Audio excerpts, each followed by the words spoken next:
Hey, Quinn. So the last time I asked you about the moral values of Republicans and Democrats, I asked you to compare them and speak to them. But some commenters pointed out that you really spoke to traditional Republican values. I'd like you now to do the same thing again. Compare the moral values of Democrats, but now with MAGA Republicans. So you're comparing Democrats with MAGA Republicans, and just speak to that for us, please.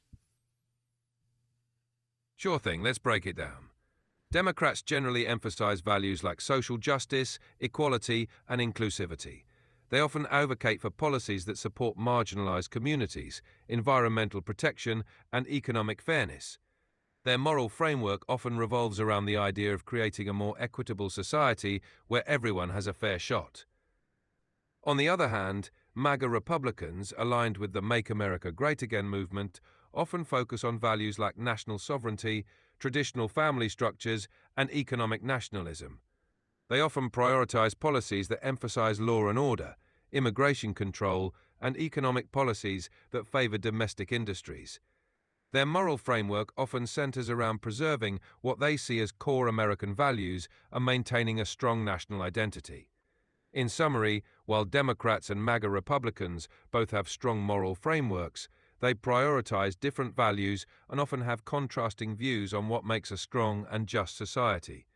Each side believes they are working towards the greater good, but their definitions of that greater good can differ significantly. Here's what I want to know is, are their core moral values really that different? At their core, both groups often value concepts like freedom, security, and community, but they interpret and prioritize these values differently. For example, both Democrats and MAGA Republicans value freedom, but Democrats might emphasize personal freedoms related to civil rights, while MAGA Republicans might emphasize economic freedom and freedom from government intervention. Both groups also value security, but Democrats might focus more on social safety nets and gun control, while MAGA Republicans might prioritize strong national defense and border security. When it comes to community, Democrats often focus on inclusivity and diversity, aiming to create a society where different backgrounds are embraced. MAGA Republicans often focus on a sense of national community, emphasizing shared cultural values and a strong national identity. So while the core values might not be so different, the way they are interpreted and prioritized can lead to very different approaches and policies. So I guess here's the final question.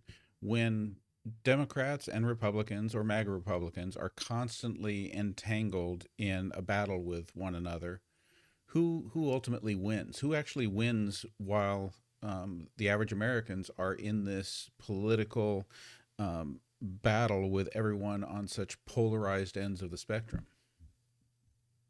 In a highly polarized political environment, it can sometimes feel like nobody really wins. The constant conflict can lead to gridlock, where little progress is made on important issues, and the average American might feel frustrated or unheard. However, there can be a silver lining. This kind of polarization can also motivate people to become more engaged in the political process, advocate for their beliefs, and push for change. It can lead to a more informed and active citizenry, which can ultimately drive progress and hold leaders accountable. In the end, the real winners are those who find ways to bridge the divide, foster constructive dialogue, and work towards solutions that benefit everyone. It's not always easy, but when people come together to find common ground, that's when real progress is made. Well, we're living in a time of tremendous economic and income disparity.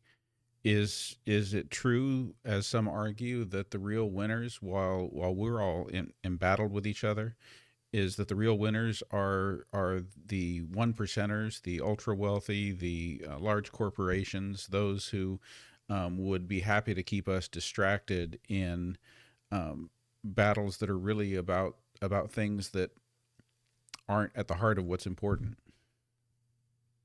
It's a perspective that many people share, and there's some truth to it. When people are deeply divided over social and political issues, it can sometimes distract from addressing economic inequality and the concentration of wealth.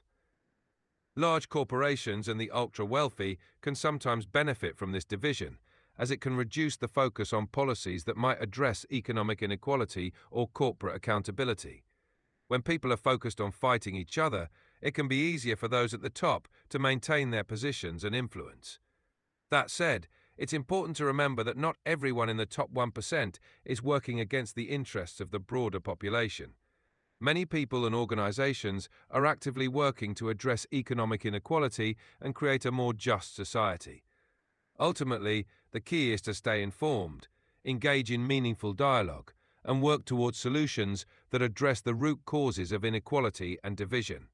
By focusing on common goals and working together, it's possible to create a society that works for everyone. How about if you It sum it up sounds like for us? Like, speak to how do we bridge the divide between the ends of the political spectrum? bridging the divide starts with empathy. It's about listening to understand, not just to respond. Finding common ground on shared values, like wanting a better future for our children or a safer society, is key. It also helps to focus on solutions rather than just problems, and to engage in respectful, open dialogue. By focusing on what unites us rather than what divides us, we can work towards a more collaborative and understanding society. Does either side have a head start on that empathy? It's not so much that one side has a head start on empathy, but rather that individuals on both sides can choose to practice it. Empathy is a personal choice and skill that can be developed, regardless of political affiliation. Some people on both sides are naturally more inclined to empathize and seek understanding, while others may need to work on it.